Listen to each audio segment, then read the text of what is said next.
이슈 털어주는 남자 김종배입니다.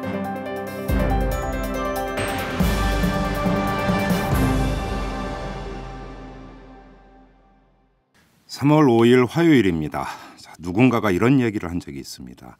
대한민국은 기자하기 참 좋은 나라다 이렇게 이야기를 했는데 이유를 물어봤더니 논리가 이런 거였습니다.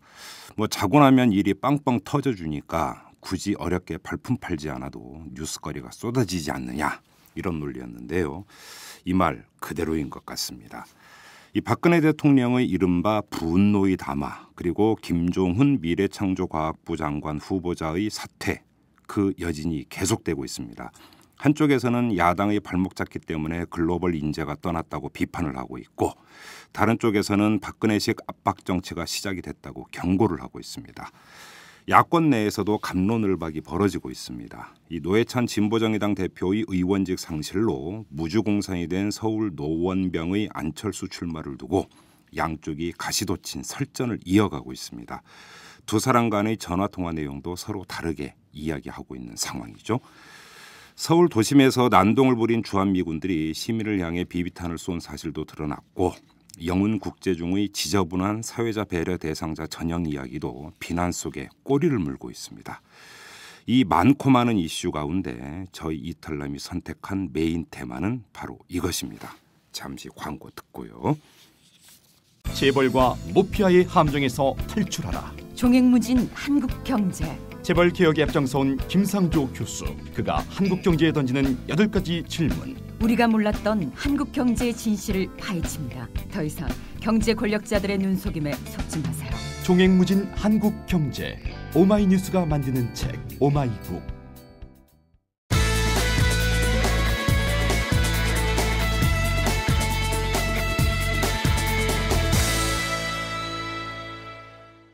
자, 오늘 탈탈 인터뷰의 주제는 박근혜 스타일입니다. 이 인사와 국정 운영에서 나타난 박근혜 대통령의 스타일이 뭔지 그리고 경계해야 할 점이 뭔지 짚어보려고 하는데요.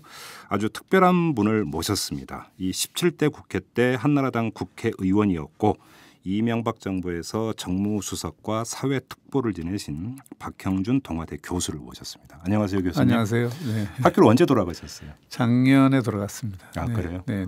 그 정가 일선에 계실 때하고 학교에 계실 때하고 학교에 있을 때가 훨씬 더 편하시죠, 마음. 아, 그럼요. 아무래도 스트레스를 훨씬 덜 받으니까. 그리고 네, 좀 더 멀리 이렇게 이제 좀 내다볼 수 있지 않습니까? 그럼?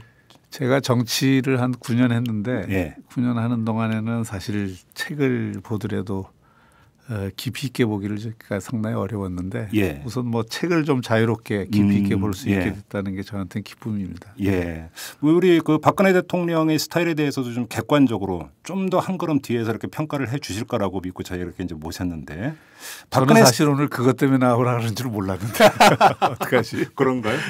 자, 박근혜 스타일을 한마디로 정의한다면 총평부터 좀 내려주시죠. 어떻게 평가하시겠어요, 교수님은? 뭐 한마디로 이렇게 규정하기는 아직 좀 근거가 부족한가요? 시간이 좀 짧고 예. 그러니까 그렇게 얘기를 할 수도 없고 다만 이 국정의 안정성을 굉장히 중요시하는구나 하는 생각은 했습니다. 지금 인사를 보더라도 행정관료 출신들이 네. 대종을 이루고 있고 예. 그건 아마 이전 박정희 시대에서도 그 당시에는 그 행정 관료들이 우리 사회에서 가장 그래도 조직적으로 훈련되고 네네. 또 생각도 네. 상당히 앞서 있는 그룹이었기 때문에 네. 거기에 의존을 많이 했는데 예. 또 그런 관료 조직 중심으로 국정을 운영을 많이 했는데 예. 지금도 아마 그런 어떤 스타일 네. 그 관료 조직 중심으로 국정은 운영하고 행정은 행정가에게 맡기겠다 예.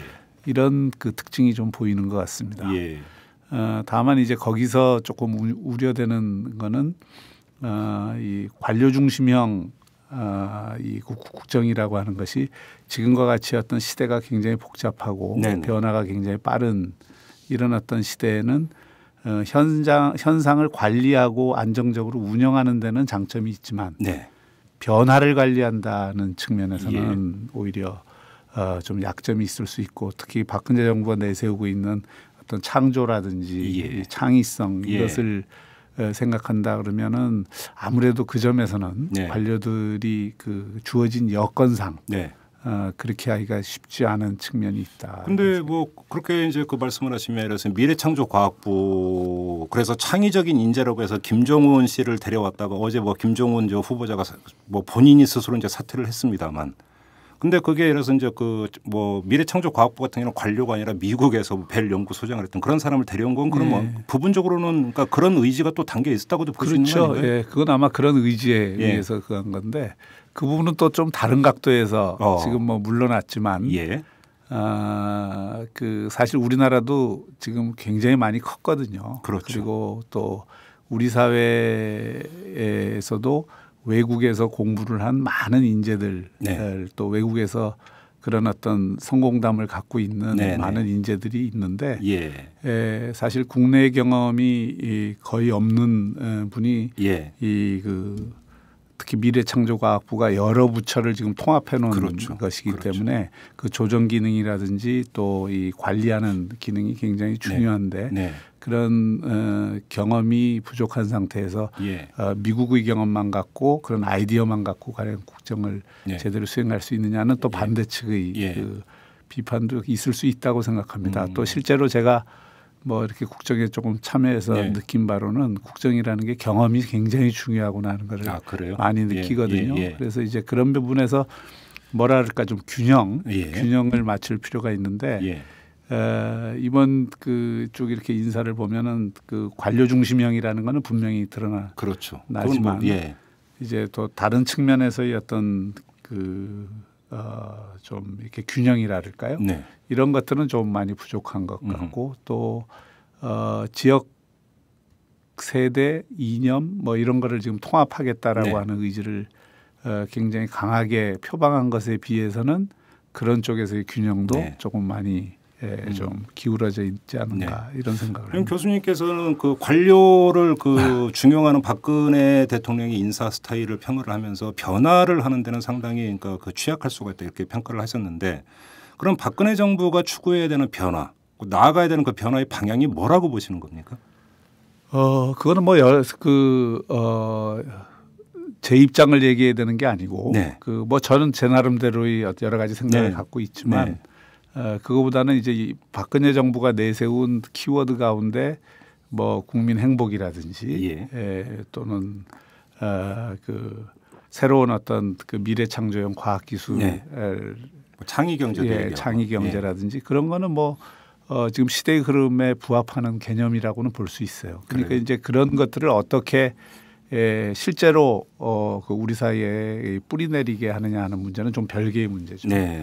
그리고 어제 또 하나 지금 문제가 됐던 게 지금 정부 조직법 개정안이 처리가 안 됐고 그래서 박근혜 대통령이 어제 이제 대국민 담화까지 발표를 했는데 여기서 보면은 이런 평가를 해도 되는지는 모르겠지만 불태전의 결의를 아주 그러니까 그 만천에 공표를 한 받아들일 수 없다. 야당의 주장을 이런 식으로까지 이제 언급을 했는데 이렇게 본다면 사실 그 박근혜 대통령이 취임하기 전에 일각에서는 좀 그래도 좀 기대가 있었습니다. 뭐냐면 15년간 의정 경험을 했던 분 아니냐.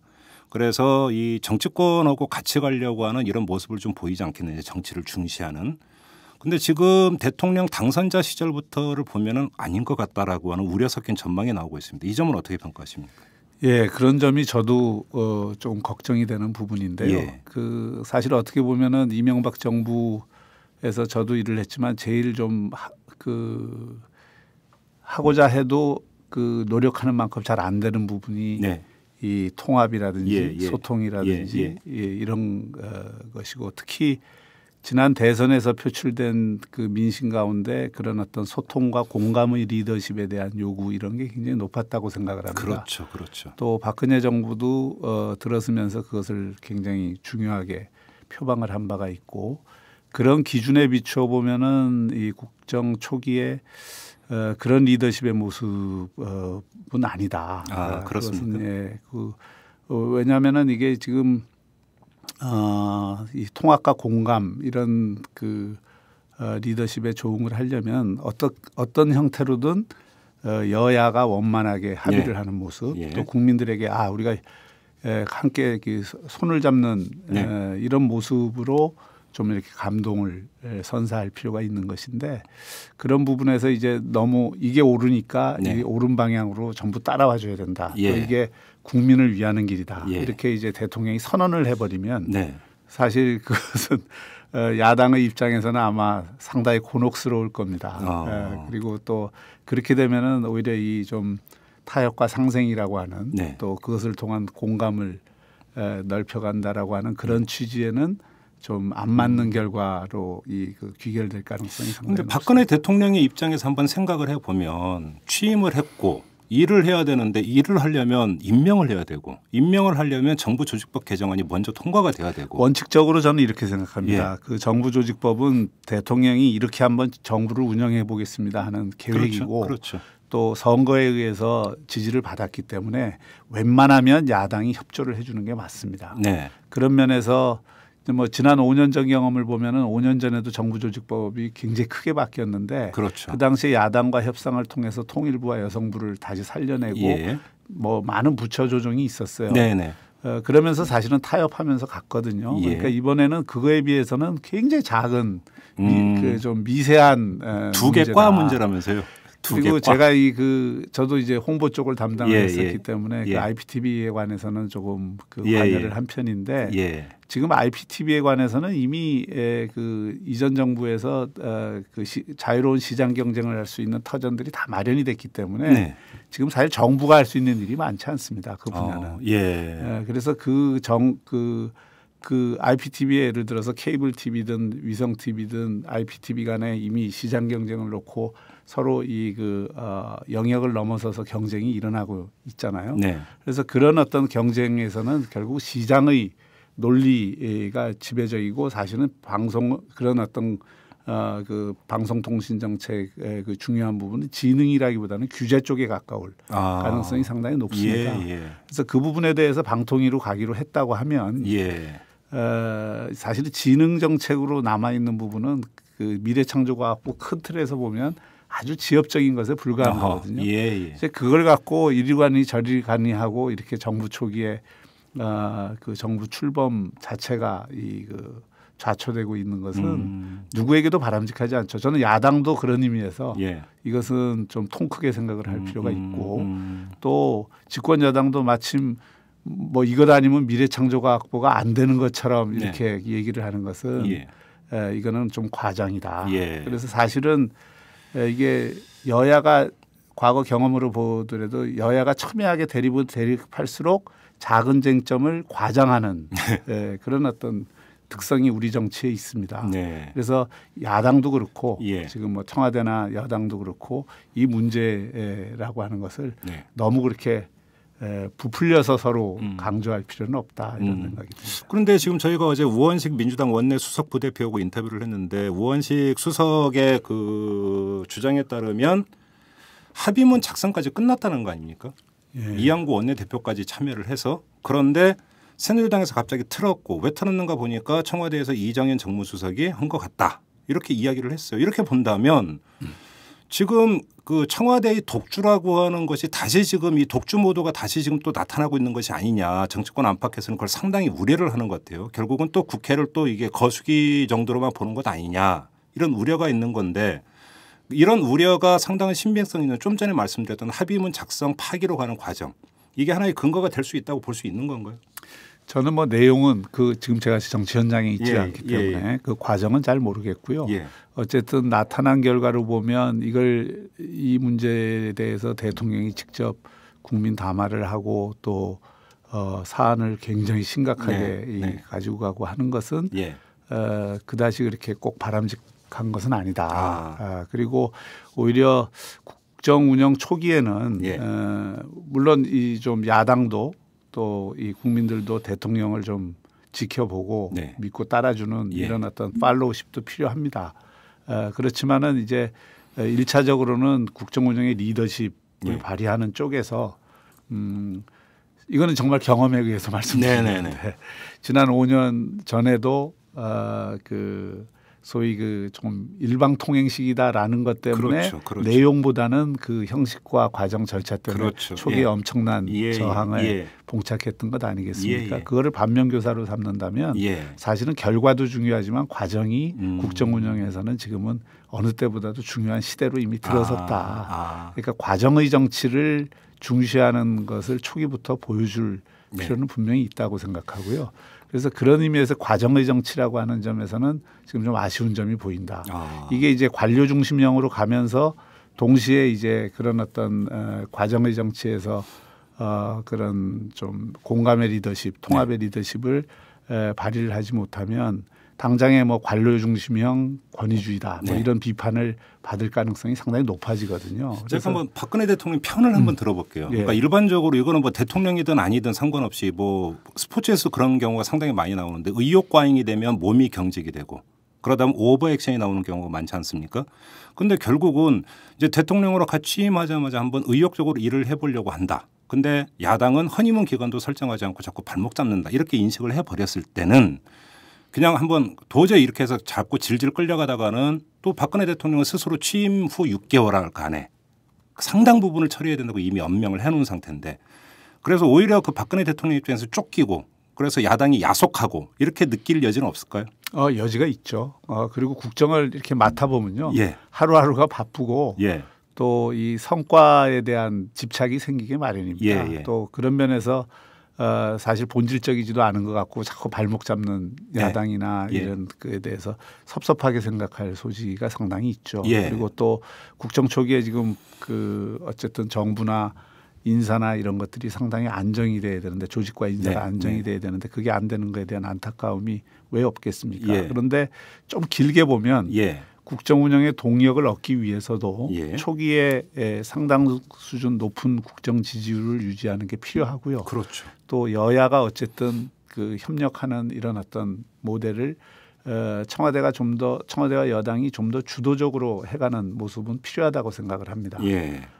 그거를 열심히 해도 사실은 평가받기가 어려운데 그거를 그다지 열심히 했다는 인상을 못 주게 되면 평가는 굉장히 인색해지고 그런 것들이 알게 모르게 부정적으로 쌓이다 보면 초기 국정 운영에 어려움이 좀 가중될 소지가 있죠. 그 교수님께서 좀 전에 완곡하게 관료형 권위주의 우려를 이제 하셨는데 사회학자시잖아요, 교수님께서는. 한번 그러면 지금 대한민국의 민도와 민주주의의 발전 정도나 그다음에 우리 국민들의 정치의식 이런 것들을 고려를 해볼 때 이 권위주의가 어떤 식으로인지가 발효가 되면 오히려 득보다 실이 훨씬 크다. 이렇게 단언하실 수 있는 겁니까? 그렇습니다. 그것은 이미 꽤 오래됐는데요.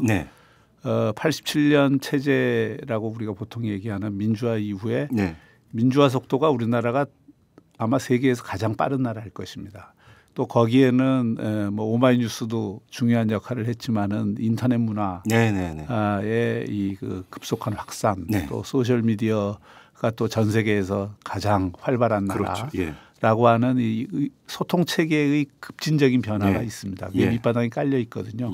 지금 국민들은 거의 대부분 분들이 미디어나 인터넷을 통해서 많은 지식과 정보에 접하고 있고 자기 나름대로의 어떤 판단을 하고자 하고 있습니다. 그 판단이 뭐 적절한 판단이든 부적절한 판단이든 스스로 판단해서 그 판단의 기초에서 평가를 하고자 하는 의욕이 굉장히 강하거든요. 그래서 그런 어떤 기대 수준이 있기 때문에 거기에 걸맞는 국정 운영을 원하고 있습니다. 어쨌든 간에 아무리 정부가 옳은 결정을 내렸다 하더라도 그 옳은 결정이 국민들에게 그 동의를 이루는 과정을 반드시 거치도록 요구하는 이 문화적인 환경이 조성돼 있는 것이죠. 그래서 그걸 중요시하지 않으면 제가 과정의 정치라고 하는 것은 바로 그걸 얘기한 건데 저도 뭐 거기서 일을 했지만 사실 그게 굉장히 어렵습니다. 제가 그걸 한번 여쭤보고 싶은데 근데 이명박 정부를 한번 되돌아보면 오늘 뭐 그 교수님 모시고 이명박 정부 평가는 안 할 생각이었습니다만 일종의 반면교사가 있으니까 이명박 정부에서 잘 안 됐잖아요, 솔직히.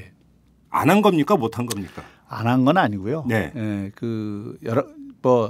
제가 아까 말씀드렸지만 열심히 하려고 해도 안 되는 게 그 부분이다. 그러니까 바로 그거예요. 왜 못 되는 겁니까? 이제 초기에는 이게 몇 번의 계기들이 있었는데 예. 초기에 이제 촛불 시위가 일어난 과정까지도 사실은 문제의 본질 미국 쇠고기 수입 여부보다도 더 큰 문제는 그 과정에서의 어떤 국민들을 설득하는 과정의 부재 이거였거든요. 그래서 그것 때문에 사실은 온갖 괴담들이 횡행하고 그러면서 시위가 그렇게 커지지 않을 시위가 굉장히 커진 상황이었거든요.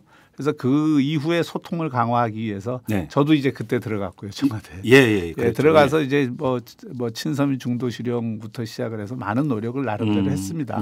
그런데 한 번 그렇게 그 촛불 시위라고 하는 큰 계기가 이루어지면서 벽이 생겨버리니까 스테레오타입 생겨버렸죠. 벽이 생겨버리니까 그 다음부터는 야당 설득도 사실 힘들고 야당의 입장에서도 그런 어떤 진영의 논리로 정치를 하는 것이 선거에서 훨씬 더 유리하다고 생각하는 그런 어떤 의식이 생기게 되죠. 그렇게 되면 사실 대화에 잘 나오기도 힘들게 되고 그러면서 국정하는 입장에서는 자꾸 뭔가를 이제 해야 되는 과제들은 자꾸 밀리고 쌓이는데 이걸 관철시키기 위해서는 뭐 나중에는 할 수 없이 또 힘에 의존할 수밖에 없게 되고 이런 어떤 악순환으로 들어가는 그 악순환이 생기거든요. 그래서 그런 걸 반면교사로 삼는다면은 초기가 굉장히 중요하다. 그러면 초기가 지금 박근혜 대통령 상당히 좀 잘못 가고 있다고 봐야 되는 거 아니에요? 뭐 잘 가고 있다, 잘못 가고 있다보다도 지금 상당히 우려스러운 부분이 보이는 건 사실이죠. 이게 이제 그런 반면교사를 삼아서 과정의 정치를 좀 더 충실히 하는 이런 노력 그리고 초기에 어쨌든 국정 운영을 상당히 협력과 화합의 모델로 구축하려고 하는데 굉장히 열심히 노력하는 모습을 보여주면 국민들은 그것으로 그 결과가 꼭 그렇게 안 나오더라도 평가를 할 텐데 그런 모습을 이제 안 보이는 상태에서 내가 옳으니까 따라와라 이렇게 가게 되면 내용의 올바름 여부와 관계없이 이제 굉장히 좀 권위주의적이다 이런 어떤 느낌을 받게 되는 것이죠. 그래서 그런 부분들이 초기에 이미지로 굳어지면 우리가 항상 선입견이 중요하잖아요. 그러니까 첫 번째 본 그 인상이 중요한데 그것이 계속 좀 부담이 될 소지는 있는 것이죠. 그럴수록 그 직언을 할 수 있는 사람이 옆에 있고 또 대통령은 직언의 귀를 열 수 있느냐 이게 관건 아니겠습니까? 그런데 그 점에서 박근혜 대통령에 대해서 상당히 우려하는 사람들이 많이 있습니다. 어떻게 평가하세요? 글쎄요.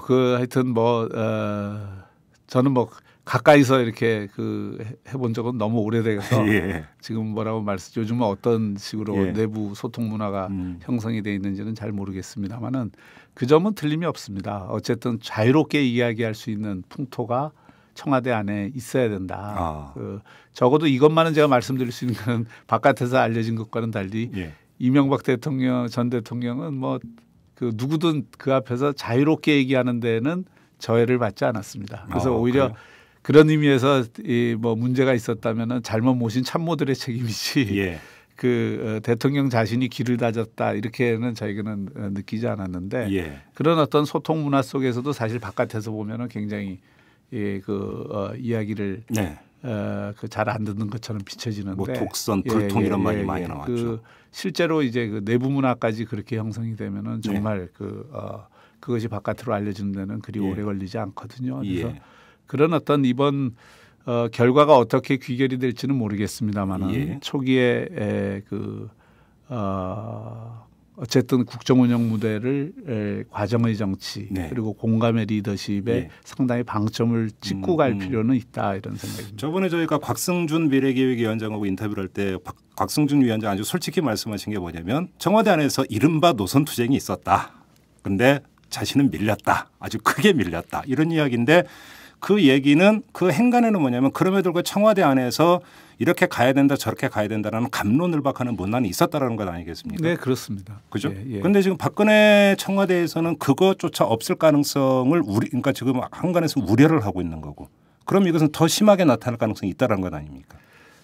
어쨌든 수석회의가 됐든 아니면 수석 비서관들은 대통령에게 이 독대 보고를 하는 경우들이 많으니까 그런 경우에든 이 자유로운 이 소통이 가능한 게 필요하고요. 청와대 내에서는 건강한 긴장이 필요합니다. 그리고 그런 건강한 긴장 관계에 의해서 토론이 항상 이루어지는 문화가 필요해요. 지금의 어떤 사물이라는 것은 굉장히 복잡하기 때문에 사물의 한 측면만을 그 볼 우려가 상당히 크거든요. 예. 이거를 어떤 여러 측면을 골고루 균형 있게 바라보기 위해서는 여러 사람이 결국은 토론과 논쟁을 거치지 않으면 안 됩니다. 네. 그걸 통해서 어떤 그 결정이 내려지고 결정을 수행했을 때 문제가 생겨도 되돌아볼 수 있는 계기가 되는 거죠. 그런 네, 토론과 네, 논쟁이 네, 있었다고 한다면. 그러나 일방적으로 가게 되면 예.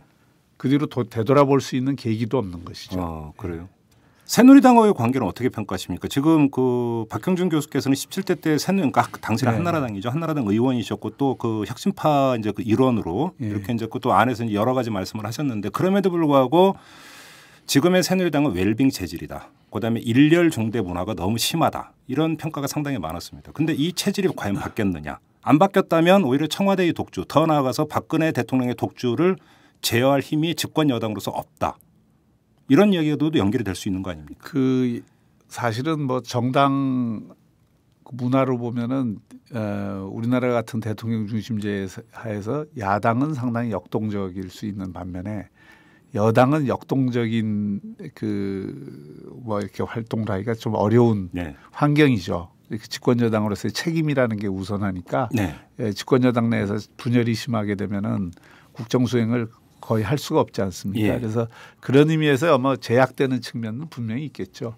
그렇다 하더라도 과거와 같이 여당이 그거는 지난 정부 때도 그랬습니다만 여당이 그렇게 일사불란하게 또 움직이는 것은 아닙니다. 요즘은 옛날처럼 뭐 청와대가 이 돈과 권력을 갖고 여당을 주무르던 시대가 아니기 때문에 네. 여당도 어쨌든 협의의 대상이죠. 예. 청와대 입장에서 협의의 대상이고 또 이렇게 여러 가지 어떤 논의를 해야 되는 것이고 또 여당 내에서도 다양한 논의는 있을 필요가 있다. 논쟁이 있을 필요가 있는데 그런 문화가 부족한 것은 사실입니다. 현재 새누리당이 갖고 있는 네. 조직 문화의 특성이 그런 어떤 내부의 논쟁이나 이 그 생산적인 긴장 관계를 잘 허용을 하지 않는 그런 네. 문화인 것은 틀림이 없죠. 근데 우리가 일반적으로 청와대를 두고 구중궁궐이라는 표현을 많이 쓰는데 그거는 뉴미디어나 이런 게 없을 때 조선시대 얘기고 그럼요. 일반인들이 볼 때는 아니 인터넷 검색 다 하고 얼마든지 할 수 있는데 어떻게 구중궁궐이냐.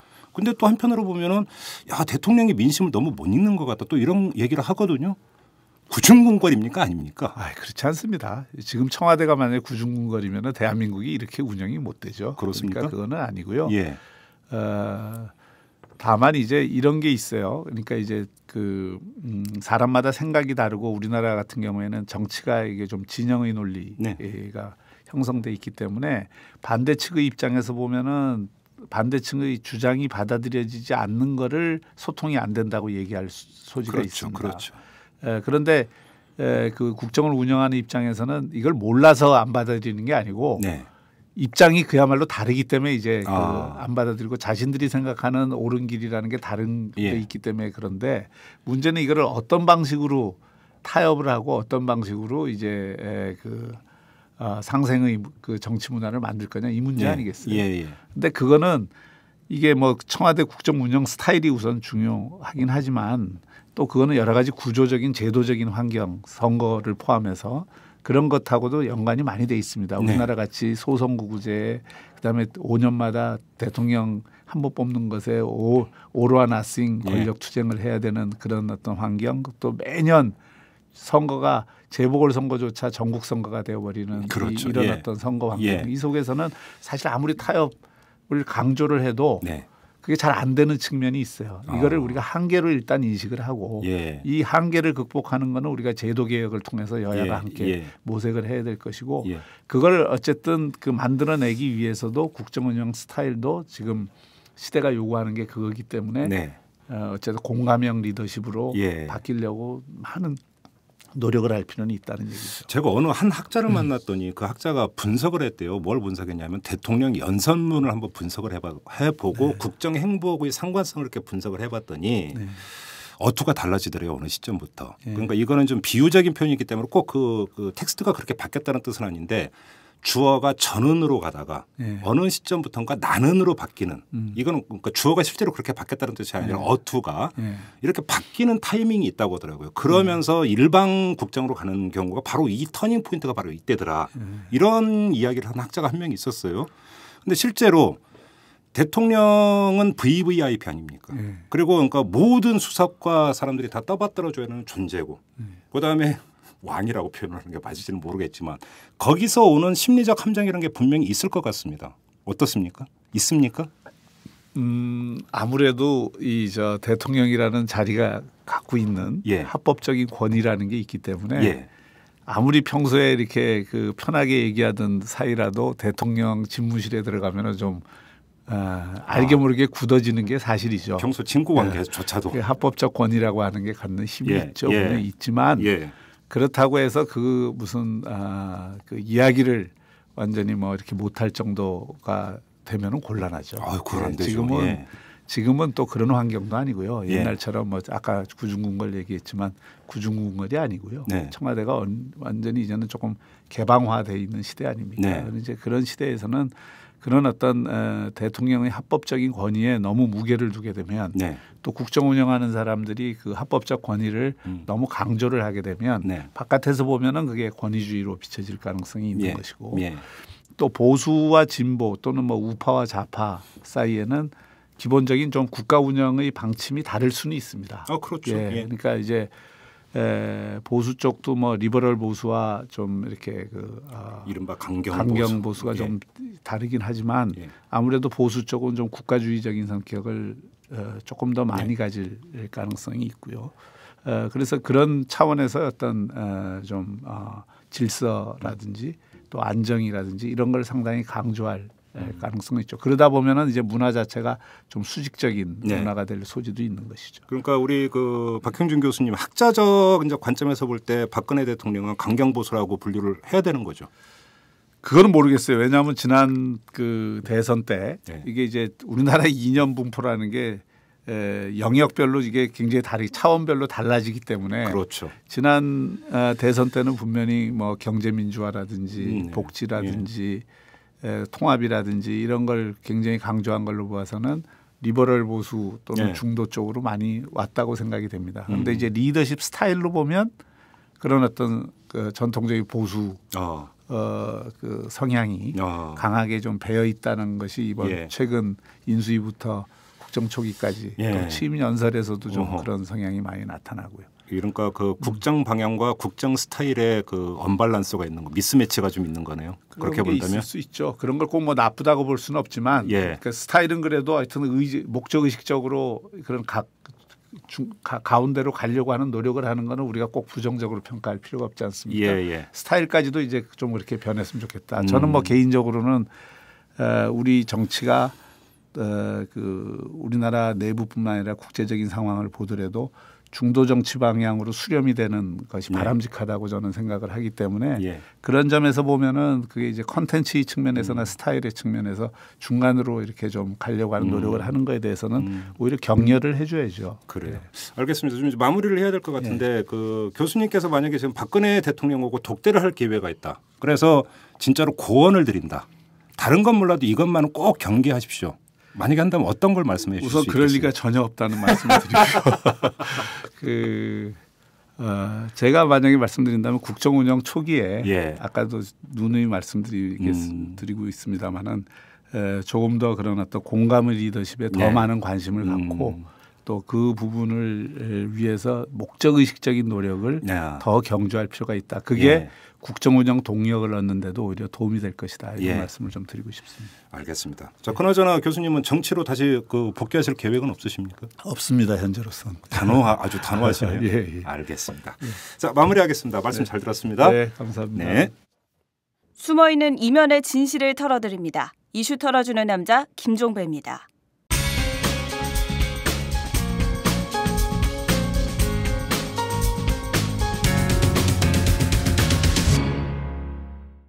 자, 이탈남 시즌2가 선보이는 요일별 코너. 오늘은 황상민의 그는 왜? 바로 이것입니다. 뉴스 속 인물의 심리 코드를 읽고자 마련된 코너인데요. 이 뉴스 속 인물에 대한 분석들은 지금까지 크게 두 가지였던 것 같습니다. 하나는 옳고 그름의 이런 틀이었고요. 또 한 가지는 정치공학적 차원의 전략.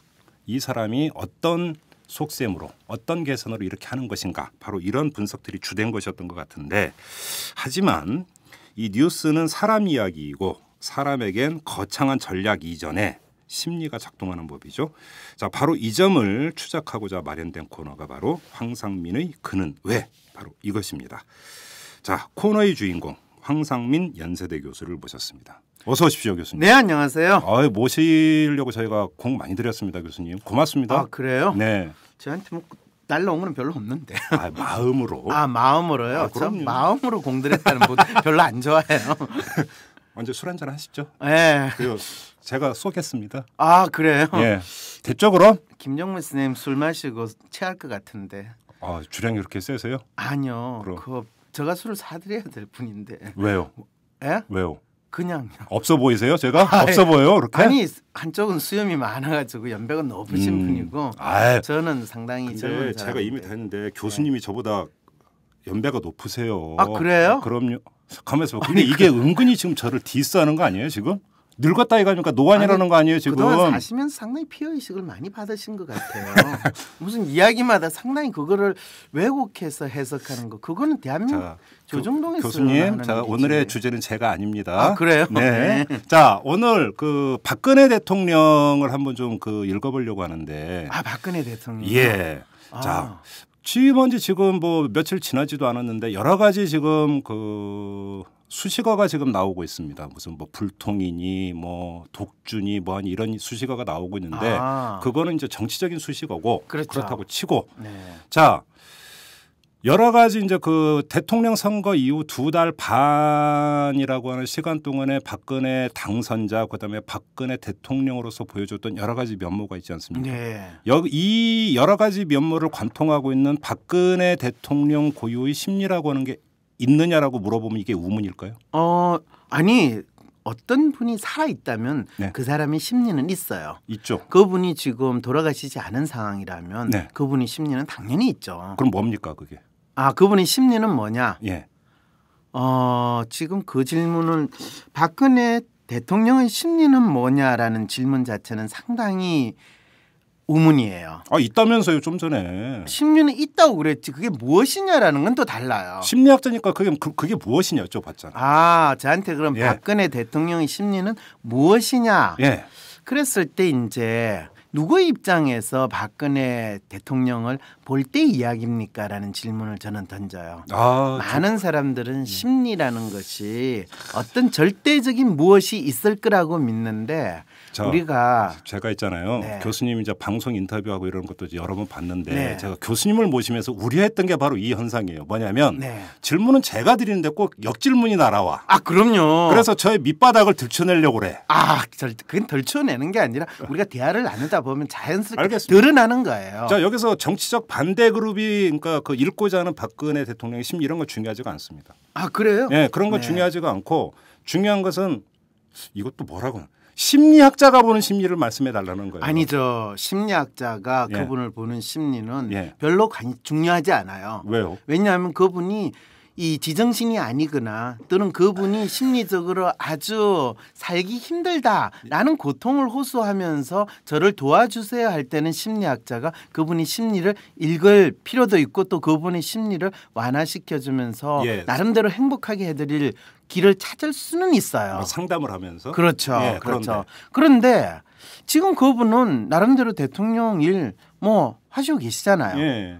그런데 그분의 대통령 이 역할을 수행하는 것에 대해서 상당히 불편하게 생각하시는 분도 있고 네. 상당히 기쁘게 생각하시는 분도 있고 아무 생각 없이 보는 이 국민들의 마음이 어떠냐. 그러면 국민들의 입장에서 봤을 때 이분의 심리가 새 뭐냐. 부류를 지금 말씀하셨잖아요. 그렇죠. 거기서 그럼 아무 생각 없이 보는 국민들. 네. 그걸 한번 말씀해 주세요. 아무 생각 없이 네. 국민들이 박근혜 대통령의 심리를 어떻게 보냐. 네, 정치적 호불호하고 상관없다라는 거잖아요. 그렇죠. 아무 상관없다라는 건. 그랬을 때 네. 아무 생각 없이 그분을 보니까 아무 생각이 없죠.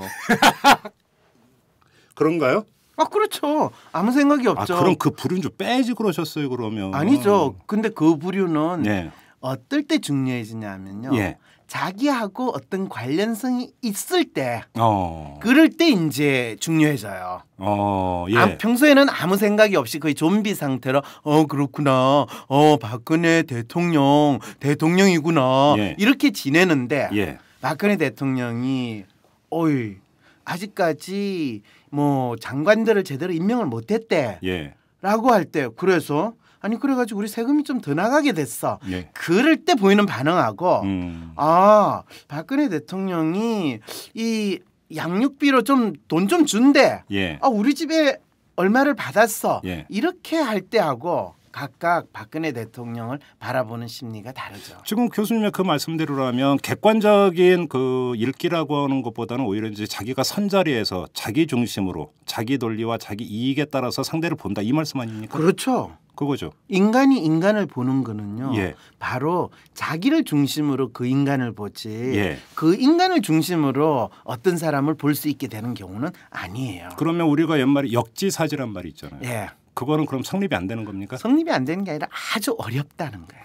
웬만큼 내공을 가고 수련을 하지 않고서는 예. 잘 이루어지지 않으니까 역지사지를 해봐라고 하지 항상 우리는 역지사지를 한다라는 이야기는 못하죠. 알겠습니다. 자, 그러면 네.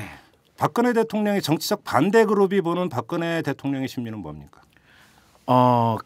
박근혜 대통령에 대해서 정치적으로 반대인 분들이 박근혜 대통령을 좋아할까요? 싫어할까요? 싫어하겠죠. 싫어하죠. 예. 싫어하면 그분을 바라보는 심리는 어떠냐고요? 예. 당연히 싫은 심리죠. 그럼 그 싫은 심리가 왜 이래서 지금 나오는 불통이라든지 뭐 이런 것들이 거기서 나오는 그러면 일종의 낙인입니까? 그렇죠. 어떻게 그렇게 잘하셨어요?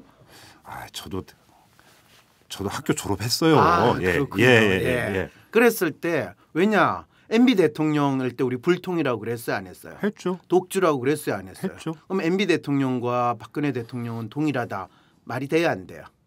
그 점만 놓고 보면 같죠. 아 그러면 예. 결국에는 MB 대통령이 열심히 일했다. 뭐 MB 대통령은 주위에 있는 사람들을 잘 챙겨줬다. 네. 그럼 박근혜 대통령은 그렇게 이야기할 수 있어요, 없어요? 그건 아직 근거가 부족하죠. 근거가 부족한데 MB 예. 대통령은 지내놓고 보니까 그렇더라 예, 이렇게 된 거예요. 예. 그러면 노무현 대통령은 열심히 일했다. 주위에 있는 사람을 잘 챙겨줬다. 할 수 있어요, 없어요? 열심히 일한 건 맞는 것 같고요. 네. 잘 챙겨줬다는 게 이제 쉽게 얘기를 해서 뭐 자리 하나 챙겨주고 네. 이런 부분은 좀 아니었던 것 같은데요. 왜요? 그래도 주위에 있는 아는 분들 예. 자리는 다 챙겨주죠. 예를 들어서 노무현 정부 때 회전문 인사 이런 걸 말씀하시는 겁니까? 뭐 굳이 이야기를 하면 인간은 자기 주위에서 아는 사람을 쓰지 모르는 사람 당연하죠, 쓰기 그거. 힘들다는 예, 거예요. 예. 그래서 재밌게도 노무현 대통령 때도 회전문 인사, MB 대통령 때도 희생문 인사, 네. 지금 뭐 박근혜 대통령은 회전문 인사라고 이야기하기 전에 아직 이 회전문이 몇 번 도는지를 아직 잘 모르니까. 그렇죠. 그런데도 어쨌든 주위에 가까이 있는 사람 예. 또는 인연이 있는 사람 쓴다라는 거는 누구는 다 알려졌잖아요. 예. 그리고 보면 다 같은 비슷한 이야기죠. 예. 예, 그러면 그분들이 다 같은 사람인가요? 다르죠. 아니죠. 예. 그랬을 때 재밌는 게 사실 박근혜 대통령의 싫어하는 사람들이 가진 심리는 예. 일단 박근혜 대통령을 싫어한다는 건 분명해요. 예. 그러니까 싫어할 때 우리가 어떤 우리의 지도자에 대해서 싫어할 때 붙일 수 있는 수식어 예. 가장 잘 나오는 건 뭐예요? 지금 나왔던 얘기들이죠. 그렇죠. 불통, 예. 독주, 고집, 독선 뭐 이런 독선. 것들. 그렇죠. 예. 이야기를 써요, 안 써요? 수죠. 권위주의 그렇죠. 뭐 이런 권위주의. 것들. 예. 지금 다 나왔네요. 예, 그럴 때 그거는 우리 이명박 대통령한테도 열심히 썼어요. 네. 이명박 대통령 그러니까 뭐 국민들이 당신을 불통이라고 그러면 되니까 뭔 소리야? 내가 얼마나 소통을 열심히 하고 잘하는데 예. 내가 남대문 시장 가가지고 오뎅도 먹고 만두도 먹었는데 이게 예. 소통이 아니면 뭐란 말이야? 예. 그럴 때 우리 박근혜 대통령도 당선자 시절에 예. 얼마나 민생 시찰을 열심히 하셨어요. 예. 그런 분을 보고 감히 불통이라고 이야기하다니 그거는 너가 그분을 싫어하면 마음을 드러낸 것에 불과하다. 이렇게 이야기를 할 수밖에 없는 거죠. 그러면 그것이 100% 주관적인 겁니까? 100% 주관적이다. 참 99% 주관적이라고 이야기하는 거하고 50% 주관적이라고 이야기하는 거 어느 게 맞아요? 하긴 100% 주관은 그냥 주관이죠. 주관이죠. 그죠? 그러니까 예. 그 괜히 숫자 갖다 붙이면 마치 정확한 것처럼 마치 객관적으로 이야기하는 척하는데 우리는 그러면 안 돼요. 근데 제가 왜 그런 질문을 드렸냐면 자 예를 들어서 어제 박근혜 대통령이 그 미래창조과학부 정부조직 개편 그렇죠. 관련해서 대국민 담화를 했어요. 그렇죠. 그러면 자 여야 협상을 하고 있었어요. 예. 그리고 이제 어제 저희가 우원식 민주당 원내수석부 대표하고 인터뷰를 했는데 합의문까지 작성이 됐어요. 그렇죠. 그런데 이건 안 된다라고 청와대 정무수석이 나섰고 그래서 깼다고 그래요. 그렇죠. 그리고 어제 대국민 담화에서는 안 된다라고 그렇죠. 그러니까 물론 워딩은 그건 아니었습니다만 그렇죠. 명시적으로 그렇지만 박았어요. 뭐 안 된다는 거죠. 그러면 야당하고 더 이상 이 문제 가지고 논의할 생각도 없고 협의할 생각도 없고 그냥 인정해 줘라. 이건 네. 보통 아닙니까? 그럴 때는 그걸 불통이라고 그러지 않고요. 예. 여러분들이 저 말대로 하지 않으면 여러분들은 나쁜 사람이에요. 예. 라고 이야기하는 그렇게 생각하는 심리다라고. 그럼 그건 독선이죠. 그 김생이 예. 저 마음에 안 드는 이야기를 하게 되면 예. 그리고 김생 참 저 마음에 안 드는 이야기를 하시네요라고 이야기하면 김생은 황 교수 독선이에요 이렇게 이야기해요 안 해요? 뭐 그거에 이제 그 입장 차거나 시각 차일 수도 있죠. 그렇죠. 예. 바로 그 부분이에요. 이분은 사람들 사이에서 입장차나 시각차가 있다라는 것 자체를 예. 받아들이기 힘든 거예요. 박근혜 대통령은 그렇죠. 그리고 그것이 감히 나와 다른 입장을 가졌다라고 예. 했을 때 이분은 심히 불쾌한 거죠. 오호. 왜? 저 아래 것들이 감히 어떻게 저럴 수가 있냐. 예. 그러면서 이런 분들이 가장 잘 쓰는 건 국민을 위해서 국가를 위해서 그렇죠. 그러면서 당신보다 훨씬 더 큰 어떤 예. 엔티티를 가정을 하고 절대적 가치를 더 그렇죠. 높고. 절대적인 뭔가 될 만한 걸 가치를 내세우면서 예. 그것에 반해서 당신이 행동을 하는 거다 생각을 하는 거다라고 엄히 꾸짖는 모드로 바뀌죠. 오호. 그러면 지금 박근혜 대통령은 야당을 그러니까 자신과 같은 반열에 놓고 바라보지 않고 있다는 말씀이시네요. 아니 어떻게 감히 그런 말씀을 하세요. 왜? 우리 박근혜 대통령은 거의 여왕의 반열에 계시는 거고 예. 야당은 저 여의도 무지렁뱅이들을 대표하는 그런 인사들인데 어떻게 같은 반열 그런 말씀을 하세요. 아이, 여의도 국민의 대표인데. 국민의 대표긴 하지만은 무지렁뱅이 국민의 대표라고 생각하는 마음이 클 수가 박근혜 있다는 거예요. 대통령이.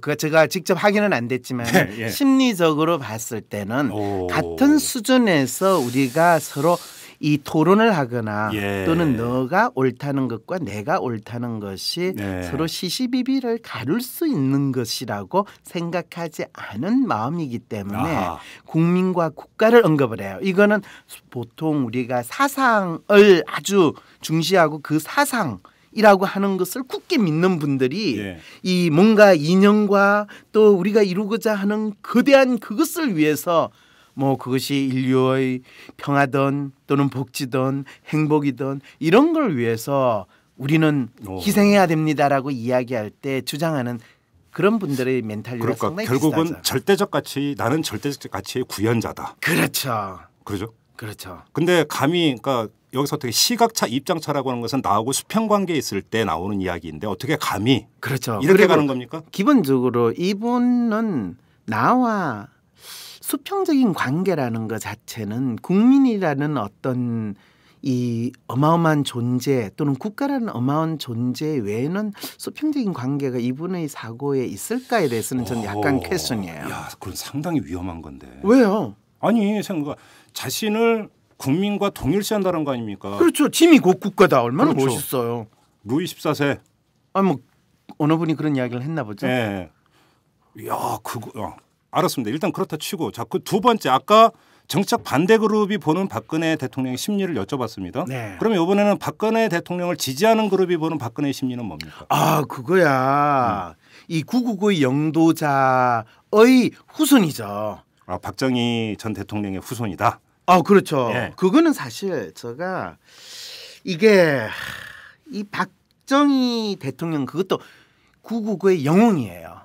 그분의 후손이에요. 예. 그러면 이분은 최소한 999의 영웅과 거의 급이 같은 분인 거예요. 야, 그럼 우리는 그분이 말씀을 하면 그냥 따라야 되는 거예요. 갑자기 왜 북한이 떠오르죠? 그런 백두의 혈통이라고. 그렇죠. 거의 동일한 심리 상태예요. 그렇습니까? 네. 그리고 거기에 대해서 다른 약간의 다른 말씀을 하면요. 예. 반동 분자로 북한에서는 아우지 탄광을 가거나 수용소 캠프로 가는데 예. 남한에서는 어디로 갈지는 아직 모르겠어요. 예. 조심하셔야 돼요. 왜 협박으로 그러죠 지금? 겁을 주고 그래요 지금. 아니 그걸 협박이라고 생각하세요? 그러면 그거는 이제 그 현실의 주의 환기입니까? 아니에요. 그럼. 저는 그냥 있는 그대로를 이야기했을 뿐이에요. 네. 그런 일이 있으면 안 됩니다. 그럼요. 아니 대한민국은 민주공화국인데. 그러면 가장 기본적으로 박근혜 대통령을 지지하는 사람들은 박근혜 대통령은 뭔가 특수한 존재네요. 아, 당근이죠. 예. 어떤 분이 제가 당근이라고 그랬더니 아니 교수가 어떻게 그런 경박한 표현을 쓰냐 그랬는데 에이, 뭐 일반적으로 쓰는 표현인데 뭐. 아, 근데 저 주위에 있는 분들은 거룩하신 분들이 많거든요. 그리고 그런 분들은 항상 당신의 주위에 있는 분들도 다 거룩하다고 생각을 하고 예. 그렇기 때문에 당신이 그 거룩한 분의 정점에서는 우리 박근혜 대통령이 가장 거룩한 분이니까 그분에 대해서는 망령된 소리를 하면 안 되는 거예요. 예. 그래서 그분도 한 말씀 하셨잖아요. 예. 촉새같이 입을 놀리는 인간이 싫다. 지금 이분이 예. 심각한 이야기를 하는데 이렇게 웃으시다니. 족쇄같이 입을 돌리는 사람이 혹시 교수님이신가요? 아니 지금 무슨 소리예요. 제가 예. 지금까지 그것 때문에 예. 당한 것만 생각하면 제가 몇 달 동안 진짜 내상을 회복하는데 힘들었는데 지금 저는 그래서 예. 저는 있는 그대로를 이야기했는데 그것을 네. 아니 감히 어떻게 한 나라의 대통령이 되실 분한테 그런 단어를 쓴단 말이냐 네. 이러면서 예. 온갖 저에 대해서 악담을 하는 그분들을 보면서 저분에게 있어서는 진짜 박근혜 그 당시에는 후보였죠. 후보를 모시는 저 마음은 지극하지만은 네. 저 심리는 북한에서 이 김일성과 김정일을 모시는 예. 그분들하고도 동일한 심리니까 저분들이 아마 남북 통일 그리고 남북의 심리적인 통일을 가장 선도하실 수 있을 가능성이 있겠구나 이런 생각까지도 제가 해봤어요. 그렇습니까? 아니 그럴 가능성이 있다는 이야기예요. 네. 네. 왜냐하면 예. 초록은 동색인데 서로 영도자를 숭배하는 네. 구국의 영웅을 숭배하고 그 자손을 숭배하는 예. 우리 마음속에 우상화를 아주 잘할 수 있는 예. 이미 소양이 있으신 분들이거든요. 자 그러면 박근혜 대통령을 지지하는 사람들은 박근혜 대통령 보기를 구국의 영도자의 후손이다. 그렇죠. 이렇게 바라본다고 했는데 그런 시선을 박근혜 대통령은 느끼고 있을까요? 느낄까요? 안 느낄까요? 혹시? 제가 볼 땐 느낄 것 같은데요. 그렇죠. 왜냐하면 유세나 이런 데 가서 네. 그죠? 그럼요. 거의 뭐 구름같이 손 한번 몰려들잖아요. 잡아보려고 막. 그럼요. 예. 그리고 우리 어떤 분들은 박근혜 대통령 아니 대통령 전에도 박근혜 의원을 있을 때도 딱 첫 번째가 아유 불쌍한 것 참 뭐 이러면서 그동안 얼마나 고생을 많이 했을까. 예. 진짜 고생은 아니 그분이 뭐 집이 없었어 먹을 게 없어가지고 고생했냐. 아이고 제대로 밥은 챙겨 먹었는지. 예. 아이고 진짜 하루 24시간 나라를 위해서 걱정하는 저 마음에서 잠은 제대로 주무실까? 예. 뭐 이러면 갑자기 저는 북한이 김정일이가 이 뭐 나라를 생각하고 또 순시하다가 과로로 죽었다는 그 북한의 선전 문구가 떠오르는데 예. 많은 대한민국에 계신 분들은 그 모시고 싶은 그 예. 자손에 대해서 그런 비슷한 심리 상태에 있는 것도 사실은 혹시 사실은 그러면요. 아까 그 교수님께서 뭐라고 말씀을 하셨냐면 박근혜 대통령은 절대적 가치의 구현자 스스로 그렇게 생각할 수도 있다. 잠깐만요. 예. 그분이 그런 생각을 하고 있는지 안 하고 있는지는 제가 확인은 못했다고 제가 분명히 그랬어요. 그렇죠. 물론. 그렇죠. 예. 그런데 여기 계시는 분들이 저를 딱 보면서 황상민 교수는 장동건하고 너무나 닮았어. 장동건하고 참 비슷하네요. 이런 이야기를 제가 만나는 사람들이 다 하면 저는 장동건하고 비슷하게 생겼다라고 생각할까요? 안 할까요? 하는 거죠. 제가 여쭤보고 싶은 건 바로 그건데 바로 그거예요. 박근혜 대통령을 지지하는 사람들이 박근혜 대통령을 구국의 영도자의 후손으로 그러니까 그렇게 보고 추앙하고 있다면 네. 박근혜 대통령이 또한 지금까지 그런 사람들하고의 접촉면이 훨씬 더 많았을 거 아닙니까? 그렇죠. 그게 반복이 된다면 나는 국민과 자신을 동일시하면서 국민이라는 절대적 가치의 구현자다라고 생각할 수 있는 것 아닙니까? 있는 것 아닙니까라고 이야기했을 때 그럴 가능성이 있습니다. 예. 그리고 우리는 수없이 많은 유사한 단서들을 네. 증거들을 찾을 수 있습니다. 예. 혹시 박근혜 대통령께서 뭐 대통령이 벌써 되시고도 몇 번 이제 예. 뭐 기자들하고 이야기를 하거나 또는 대통령 되기 전에 정치인으로 지나면서 이야기를 할 때 국가와 국민에 대해서 당신이 가진 마음의 자세를 설명을 하신 그런 글을 혹시 보신 적 있으신가요? 아니요. 아니 그동안 뭐하고 지내셨어요? 그런 것도 좀 신경 써서 보시지 않고. 이거 잘라주세요. 네, 계속하세요. 아니 그건 좀 비겁한 일입니다.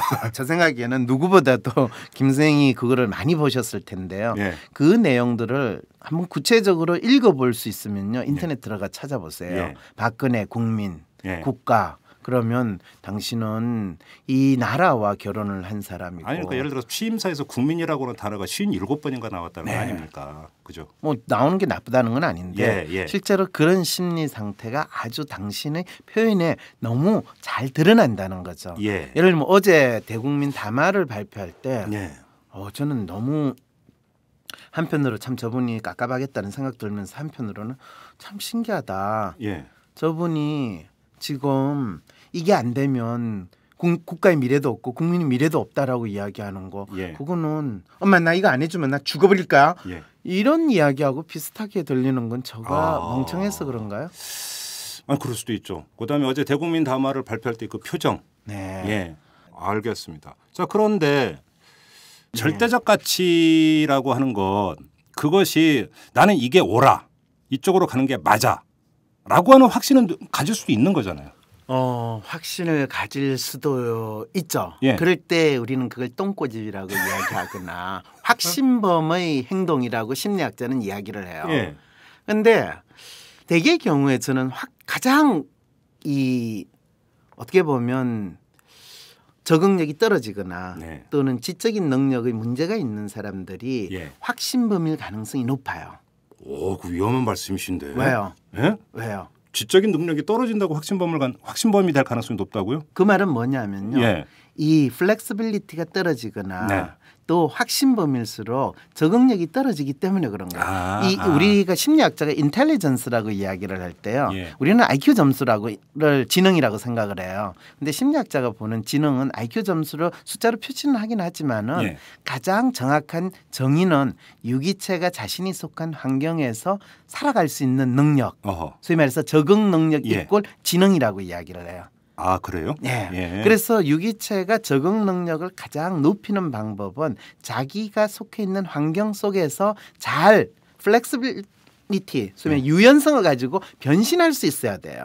그래서 우리가 그런 이야기 하잖아요. 추울 때는 뭐 두툼한 코트를 입고 이 더울 때는 이 얇은 그렇죠. 티를 입고. 걸치고 그런 게 바로 적응력이거든요. 네. 그럼 심리적인 적응력은 어떤 거냐라고 하면 뭐 동쪽으로 바람이 불면 동쪽으로 가고 서쪽으로 바람이 불면 서쪽으로 가고 또 시대의 흐름에 따라서 잘 지내는 거 그런 네. 사람들이 적응력이 높은 거예요. 그게 이제 지금 뭐 일반적으로 얘기하는 기회주의가 아니라 이제 현실주의를 말씀을 하시죠. 그렇죠, 그렇죠. 그리고 아까 이제 확신범 얘기했던 것은 그것이 이제 어떤 그러니까 종종 나타나는 교조주의적인 면모. 그렇죠. 그걸 말씀하시는 그렇죠. 거죠. 그런데 재밌게도 네. 대한민국에서 사람들에 대한 이해 예. 또 규범적이고 상당히 전통적인 사회에서는 예. 마치 이 확신범의 태도를 보이는 것이 예. 우리가 지향해야 될 길이다라는 것을 교육을 시켜요. 이른바 선비 정신. 그렇죠. 예. 뭐 그런데 그 선비 정신도 보면 그때그때 달라요. 물론 그렇게. 예. 그러니까 제가 그 선비 정신 참 훌륭한 정신이에요. 네. 그렇지만은 현실성으로 봤을 때 그것이 왕조 체제에서는 상당히 유용성이 높아요. 네. 그런데 민주주의 체제에서는 상당히 말이 안 되는 그런 부분도 있는데 대한민국은 대부분의 교육 시스템이나 교육의 내용이 왕조 체제에서 가르치는 것과 네. 민주주의 체제에서 가르치는 것이 구분이 잘 없어요. 아. 그래서 학교에서 가르칠 때는 미국식의 민주주의, 서구의 민주주의 운운하는데 네. 실제로 행동하고 있는 거, 교실 장면에서 행동하고 있는 거는 선생하고 학생 사이에 누가 주인이고 누가 노예고 누가 종인 것처럼 그런 위계관계를 대하는 거예요. 아, 쉽게 이런 거죠. 민주주의의 가장 기본 원리는 내가 옳다고 생각해도 다수결에 승복하는 그런 정신이 필요한 건데. 아니요. 민주주의의 가장 큰 그 원리나 베이스는요. 인간에 대한 기본적인 존중. 예. 인간은 나만 아니라 예. 내와 다른 사람도 충분히 그렇죠. 나름대로 의미 있는 이야기를 할 수 있고 존재할 그렇죠. 이유가 있다라는 것을 그렇죠. 이 존중해주는 이 인본주의가 민주주의의 기본적인 정신이에요. 그렇죠. 그렇죠. 그런데 다수결 그거는 사실 운영하는 데 있어서 권력이라는 것과 관련해 가지고 다수결 운운하는 거지. 예. 민주주의 근본은 인간에 대한 존중이에요. 그렇죠. 예. 예. 아, 그러면 나의 의견과 나의 생각이 중요한 만큼 상대의 것도 그렇죠. 그렇죠. 그렇죠. 그런데 선비 정신이라는 것은 선비 정신은 건 목에 칼이 돌아도 아닌 건 아니다. 이렇게 가는 거니까. 선비 정신에 대해서 상당히 왜곡된 생각을 가지고 계시는 것 같은데요. 네. 저도 나름대로 선비 정신을 상당히 좋아하고 예. 또 선비 정신을 쫓아가고 싶은 생각이 있는데 네. 목에 칼이 들어도 아닌 건 아닌 거예요. 네. 검정콩은 검정콩이지 그렇죠. 흰콩이 아니에요. 그렇죠. 그런 것을 있는 그대로 이야기하는 건 꼭 선비 정신이 아니라 예. 그거는 뭐 베드로가 예수님에 대한 이야기를 할 때도 마찬가지고 예. 그거는 인간이라는 것이 내가 무엇을 믿고 그것을 확신하느냐를 표현하는 거지 네. 선비 정신하고는 관계가 없어요, 사실은. 그럼 선비 정신은 뭐예요? 그걸 왜 저한테 물으세요? 사실은 제가 그 부분에서 뭐 유학에 대해서 그렇게 학식이 있는 사람도 아니고 선비의 심리에 대해서 탐색을 해보고자 했는데 그만큼 충분한 오늘 여기서 이야기할 건 다음에 제가 기회가 되면요. 네. 선비 정신을 찾아서 예. 나는 이런 것들에 대한 이야기를 한번 할 수도 있을 텐데 숙제 하나 나왔습니다. 네, 그러세요. 알겠습니다. 그런데 자, 그러면 오늘 이야기하는 박근혜 건 대통령으로 다시 돌아가죠. 그렇죠. 자, 예. 아까 이제 그 교수님께서 말씀을 하시면서 절대적 가치의 구현자라고 본인이 생각할 수도 있다. 잠깐만요. 가능성도 그렇게 하지 있다. 말고요. 네. 이렇게 이야기를 하면 어떨까요? 박근혜 대통령이 절대적 가치의 구현자라고 생각할 수 있는지 아닌지를 저는 이야기할 수는 힘들고요. 예. 박근혜 대통령을 통해서 예. 어떤 절대적 가치가 구현될 수 있다라고 믿는 사람들이 박근혜 대통령 주위에 많이 몰려들었고 그리고 지금까지 박근혜 씨가 대통령이 정치인으로서 등장하면서부터 지금까지 한 10년 이상 네. 정치 활동을 할 때 예. 그분을 통해 가지고 어떤 절대적 가치가 구현될 수 있다라고 생각을 하는 분들이 아주 뚜렷하게 그분이 대통령 되기를 기대했다라고 예. 보는 것이 사실은 저는 맞다고 생각을 그러면 해요. 그런 사람들에게 박근혜 대통령은 그냥 일반적인 정치 지도자 수준을 훨씬 뛰어넘는 존재군요. 그렇죠. 왜냐하면 그분의 따님이시거든요. 이런 말씀을 해요. 어떤 분이 예. 어떤 이야기를 하냐면요. 박정희 박근혜 부녀는 하늘이 5,000년 역사를 잘 견디어낸 우리 한민족에게 준비해두신 부녀 지도자이십니다. 실제로 그렇게 얘기한 사람이 있어요? 그럼요. 예. 아니 그 조선일보 그 기사 박근혜 대통령에 대한 기사 밑에 댓글 달리는 건 거의 다 이런 톤이세요. 댓글에? 네. 그리고 우리 조갑재 이분 같은 대표도 거의 그런 모드로 말씀을 하시잖아요. 뭐 김진 이 논설위원 분도 그런 말씀을 하시잖아요. 저는 그분들을 보면서 야 영웅을 숭배하시는 분의 심리는 저렇구나.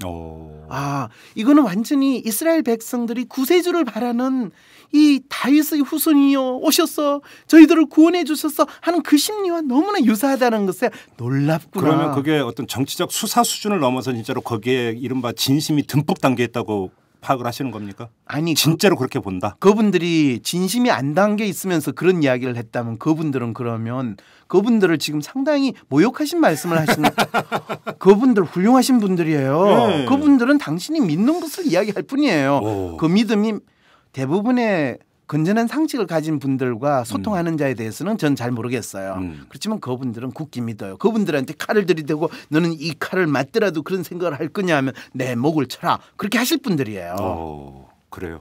아니 그렇게 같다는 거죠. 아무도 그분한테 누가 감히 칼을 갖다 대요. 그러면 그 사람들은 아까 교수님이 말씀하셨던 이른바 확신범. 그죠? 그런 분을 확신범이라고 하는군요. 그렇게도 봐야죠. 그렇군요. 그러면 그 부류로 제가 이야기 안 했어요. 왜 또 여기서 한 발 빼세요? 분명히 해야 돼요. 나중에 또 내일 아침에 오는 이상한 찌라시 신문에서 황상민 교수는 조갑재 대표와 김진 논설위원을 확신범이라고 했다. 이렇게 하면 난 어떻게 돼요? 또 문매를 맞을 수 있어요. 확신범이라고 하는 것은 그게 나쁜 뜻인가요?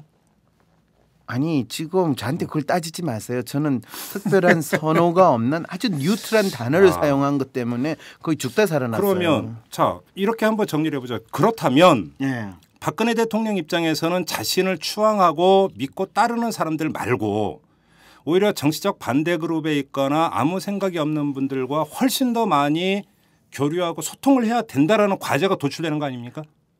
왜요? 아니 왜냐하면 박근혜 대통령을 구국의 영도자의 후손으로 바라보는 사람들한테만 둘러싸여 있으면 결국은 그것이 계속 강화가 될 수 있는 건데 반해서 다른 관점과 다른 생각으로 바라봤을 때 자신을 더 객관적으로 돌아볼 수 있는 거잖아요. 그렇게 말씀을 하시니까 김 선생도 박근혜 대통령을 거의 철인 수준의 인물로 기대를 하시고 아하. 그렇게 행동해야 된다라고 믿으시는 것 같네요. 아, 생각을 해보세요. 김생 예. 주위에 김생을 만나면 김생 너무 멋있어요. 어떻게 그렇게 말씀도 잘하시고 그렇게 이 논리적인 표현을 쓸 수 있어요. 훌륭해요. 이렇게 이야기하는 분들이 있고요. 네. 김생을 만나면 네가 인간이가 그 산더덕같이 생겨가지고 그걸 말이라고 하냐 이런 사람이 있으면 누구하고 같이 시간을 보내고 싶어요. 당연히 전자죠. 전자죠. 그럼요. 그러면 사실은 인간적으로 자기에 대해서 좋게 이야기해주고 아하. 자기를 인정하는 사람하고 같이 시간을 보내는 건 당연한 거예요. 예. 그리고 자기가 이야기를 듣는 데 있어서 자기를 싫어하고 자기를 욕하는 사람의 이야기를 듣고 또 한 대 얻어맞고 거기서 눈물을 흘리면서 그래도 우리는 같은 대한민국 국민 아닌가요? 여러분도 나의 국민이 이렇게 하면서 찌질한 자기 모습을 보이는 게 좋아요. 아니면 자기를 진짜 인정하고 숭상하고 숭배하고 우상처럼 대하는 사람들한테 멋있게 폰자면서 지내는 게 나아요. 그러면 제가 얼마 전에 이명박 정부 하에서 이제 그 수사까지 했던 곽승준 미래기획위원장하고 인터뷰를 했는데 네. 그때 이제 이야기를 촛불 시위 직후에 네. 청와대에서 이제 그 논쟁이 있었대요. 집토끼 산토끼론. 네.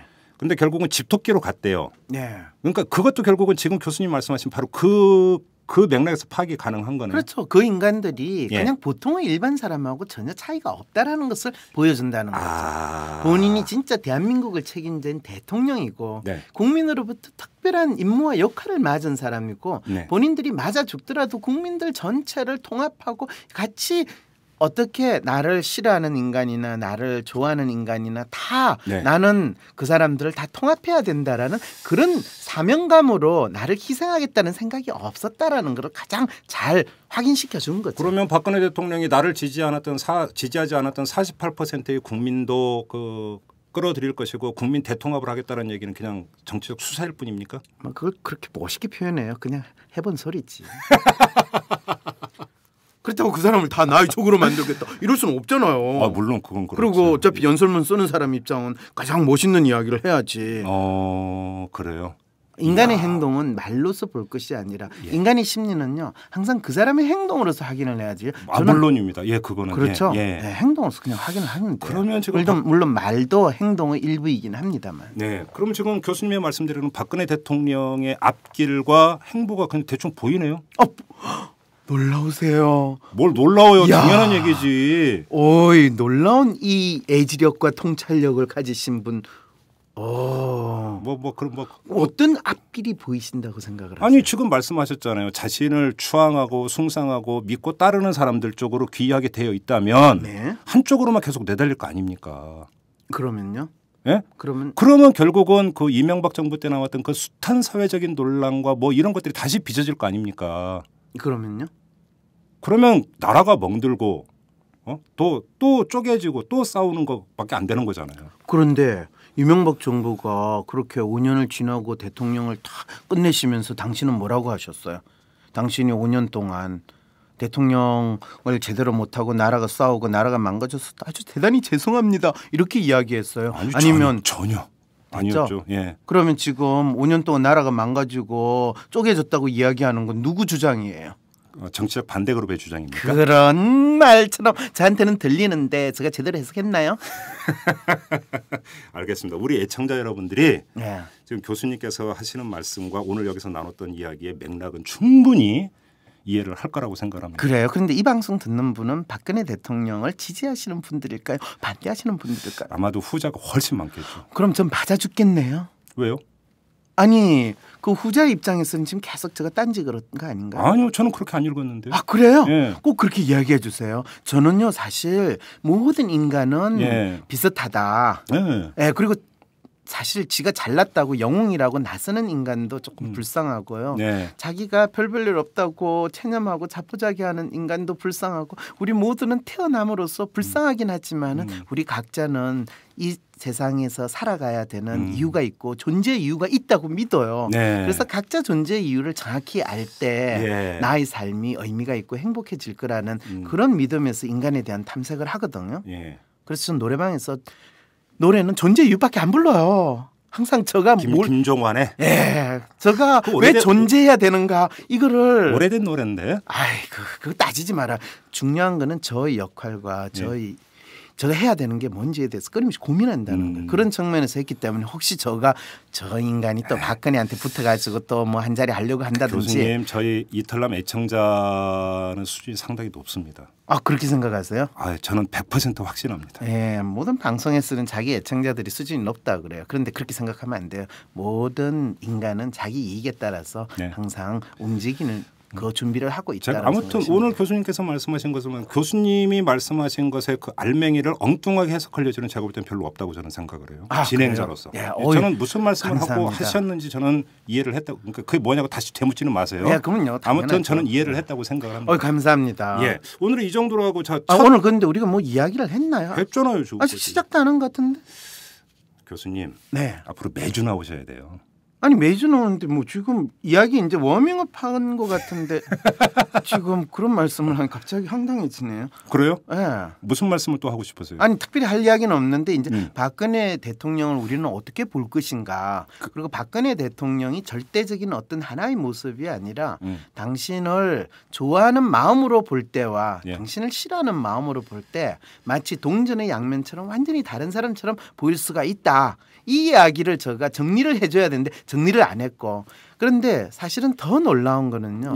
박근혜 대통령을 대통령 되게 만들었던 결정적인 사람은 특별하게 박근혜 대통령을 막 우상하거나 또는 박근혜 대통령을 너무나 미워하는 그렇지 않은 아무 생각이 없는 상황인데 그 상황에서 뭐 그래도 저분이 좀 다른 분보다는 더 낫겠네라고 생각을 하시는 분들이 싹 움직이면서 그분에 대해서 지지를 하는 한 표를 던진 거거든요. 그랬을 때 이분들이 또 다른 어떤 사건이 벌어졌을 때 박근혜 대통령을 어떻게 볼 것인가에 대해서는 엄청난 이 변동성이 있어요. 그럼요.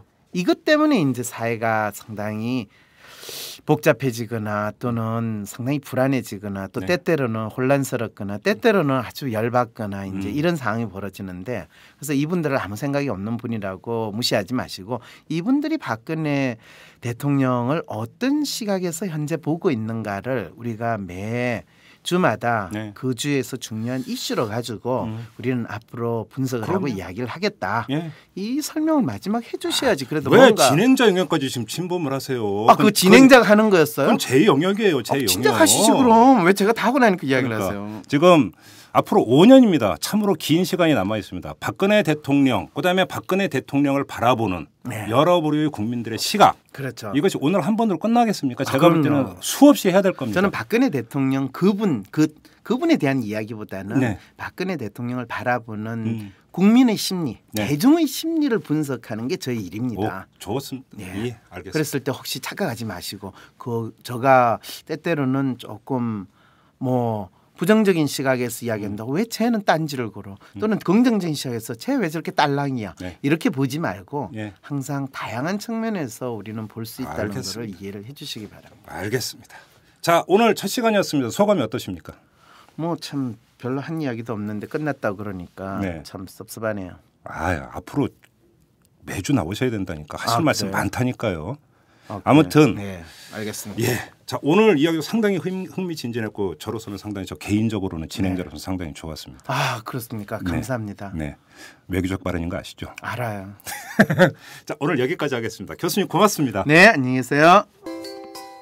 안녕하세요. 오마이뉴스 대표 오연호입니다. 오늘 방송 잘 들으셨나요?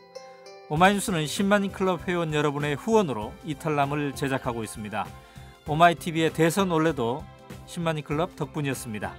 이탈남과 오마이TV 더 열심히 하겠습니다. 여러분이 제작자입니다.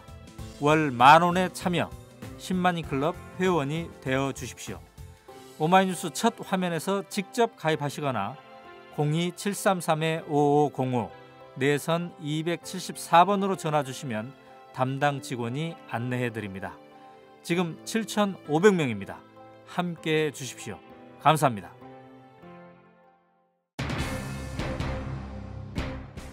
오늘 이탈남은 우연인지 필연인지 이 박근혜 특집이 돼버렸습니다. 이 박근혜 스타일 그리고 박근혜 코드를 중점적으로 다뤘으니까요. 뭐 각도는 약간 달랐지만 공통 분모는 충분히 확인을 했습니다.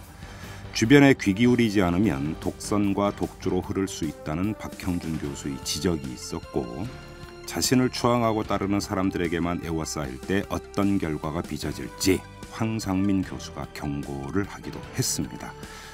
갓 임기를 시작한 박근혜 대통령을 향한, 그리고 물러난 이명박 대통령의 전철을 밟을까 노심초사하는 국민의 바람으로 받아들여줬으면 좋겠습니다. 뭐 듣는 박근혜 대통령 입장에선 이런 고언과 경고가 비판을 위한 비판으로 들릴지도 모르겠습니다만, 그건 비판 이전의 국민의 소망입니다. 자, 이만 마치겠습니다. 지금까지 이탈남 김종배였습니다.